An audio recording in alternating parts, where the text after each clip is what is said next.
तो दोस्तों जब भी आप किसी स्मार्टफ़ोन को बाय करते हैं तो वहाँ पर आप जो है स्मार्टफ़ोन में प्रोसेसर, कैमरा और जो है स्टोरेज, रैम इन सभी चीज़ों के बारे में कंसीडर करते हैं। लेकिन वहाँ पर आप एक इम्पॉर्टेंट पार्ट को भूल जाते हैं जिससे आप सबसे ज़्यादा इंटरेक्ट करते हैं, वो है डिस्प्ले। डिस्प्ले के बारे में आप ज़्यादा कुछ नहीं सोचते हैं, लेकिन आप जो है उसी से सबसे ज़्यादा इंटरेक्ट करते हैं। तो यहाँ पर हम बात करने वाले हैं स्मार्टफ़ोन में जो दो कॉमन डिस्प्ले जाता है उनके बीच में कंपैरिजन करने वाले हैं। तो यहाँ पर स्मार्टफ़ोन में जो है मेनली दो टाइप के डिस्प्ले जाते हैं। एक आता है आईपीएस एलसीडी डिस्प्ले जिसको कहा जाता है in plane switching liquid crystal display, और दूसरा आता है एमोलेड डिस्प्ले जिसको कहा जाता है active matrix organic light emitting diode. तो हम दोनों जो है इन दोनों के बारे में ही कंपैरिजन करने वाले हैं। तो यहाँ पर सबसे पहले कंपैरिजन में बात करते हैं इन दोनों के कलर रिप्रोडक्शन के बारे में कि ये जो है कैसे कलर्स देते हैं। तो हमारा जो आईपीएस एलसीडी डिस्प्ले है उसमें आपको जो कलर्स देखने को मिलेंगे वो ज़्यादा एक्यूरेट, मतलब ज़्यादा जो है वो सही दिखाई देंगे, और जो है उसमें कलर्स जो है आपको नेचुरल दिखाई देंगे। मान लीजिए कि जैसे कि ये मेरा फेस है, जो भी पिक्चर देख रहे हैं वो जैसा है वैसा ही हमको इमेज में दिखाई देगा। लेकिन यहाँ पर एमोलेड डिस्प्ले में जो कलर्स जो होते हैं नेचुरल नहीं दिखाई देते हैं। यहाँ पर जो कलर्स होते हैं ज़्यादा कॉन्ट्रास्टी और ज़्यादा सैचुरेटेड दिखाई देते हैं, यानी कि जो इमेज जो होती है वो ज़्यादा पंची दिखाई देती है। तो अगर आपको एक नेचुरल कलर वाला एक्सपीरियंस चाहिए, एक ओवरव्यू व्यूइंग एंगल ज़्यादा अच्छा चाहिए, क्योंकि आईपीएस एलसीडी डिस्प्ले में जो है व्यूइंग एंगल ज़्यादा अच्छा देखने को मिलता है। लेकिन यहाँ पर बात करें ब्राइटनेस की, तो वैसे तो IPS LCD display AMOLED display से ज़्यादा ब्राइट होता है, लेकिन कलर सैचुरेशन ज़्यादा होने के कारण आपका जो एमोलेड डिस्प्ले है वो ज़्यादा ब्राइट जो है दिखाई पड़ता है। वैसे आईपीएस डिस्प्ले एमोलेड डिस्प्ले से ज़्यादा ब्राइट होता है। अब यहाँ पर बात करें कि ये दोनों डिस्प्ले यानी कि आईपीएस एलसीडी डिस्प्ले और एमोलेड डिस्प्ले दोनों काम कैसे करते हैं। तो यहाँ पर आईपीएस एलसीडी डिस्प्ले में क्या होता है, एक बैकलाइट होती है। उस ब्लैक बैकलाइट से जो है लाइट जो है पास करती है, मतलब लाइट वहाँ से इमर्ज होती है, मतलब कि वहाँ से लाइट आती है और वो जो है बहुत सारे ग्लास से पास होकर, जो कि कलर्ड ग्लास होते हैं, उस ग्लास से पास होकर मेन डिस्प्ले पर आती है और वहाँ पर जो है एक इमेज को प्रोड्यूस करती है। ये वैसा ही हो गया, मान लीजिए कि आपने जो है एक टॉर्च रखा, ठीक है, टॉर्च को ऐसे सामने रखा, उसके सामने एक आपने रख दिया रेड फिल्म, मतलब कि एक प्रोटेक्टिव फिल्म रख दिया, एक जो है परत रख दी लाल, मतलब कि कोई ट्रांसपेरेंट रेड जो है ट्रांसलूसेंट परत रख दी, और आपने उस लाइट को यानी उस टॉर्च को जला दिया, तो आपको जो लाइट देखने को बाहर मिलती है वो आपको जो है रेड लाइट देखने को मिलती है। तो ऐसे ही काम करता है आईपीएस एलसीडी डिस्प्ले।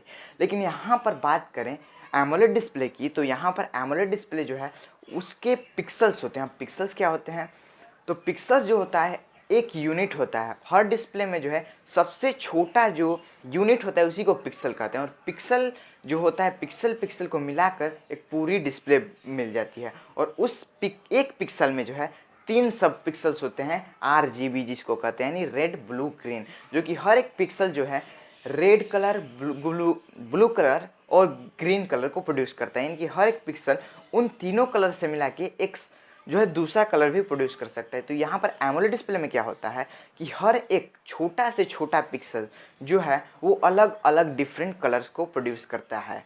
लेकिन आईपीएस एलसीडी डिस्प्ले में यहाँ पर नहीं होता है, वहाँ पर पूरी एक बैकलाइट ही जलती है, यानी कि पूरा एक डिस्प्ले ही जलता है। लेकिन यहाँ पर एमोलेड डिस्प्ले में हर एक जो पिक्सल होती है छोटी, वहाँ पर स्क्रीन होती है, सबसे छोटी स्क्रीन जिसे हम पिक्सल कहते हैं, वो हर एक में जलती है और हर एक पिक्सल डिफरेंट लाइट को प्रोड्यूस करती है, जिससे कि इमेज फॉर्मेशन होता है। तो यहाँ पर जो है एमोलेड डिस्प्ले इस तरह काम करता है। इसलिए जो हमारे आईपीएस एलसीडी डिस्प्ले होते हैं उनमें किसी भी सेपरेट पार्ट को ऑफ नहीं किया जा सकता है। जैसा कि आपने देखा होगा कि गैलेक्सी S5 में आपने देखा होगा कि जब स्क्रीन को ऑफ करते हैं तो वहाँ पर स्क्रीन ऑफ में भी वहाँ पर आपको time and date lock screen पर दिखाई देता है। ऐसा क्यों? जबकि लोग सोचते हैं कि वो जो है वैसा पूरा डिस्प्ले जल रहा है, लेकिन एमोलेड डिस्प्ले में नहीं होता है, क्योंकि वो जो स्क्रीन थी वो एक एमोलेड स्क्रीन थी। तो वहाँ पर जो भी पिक्सल्स हैं वो अलग अलग जल रहे हैं, तो वो अलग अलग जो जल रहे हैं पिक्सल उनको जो है सेपरेटली ऑफ किया जा सकता है। यानी कि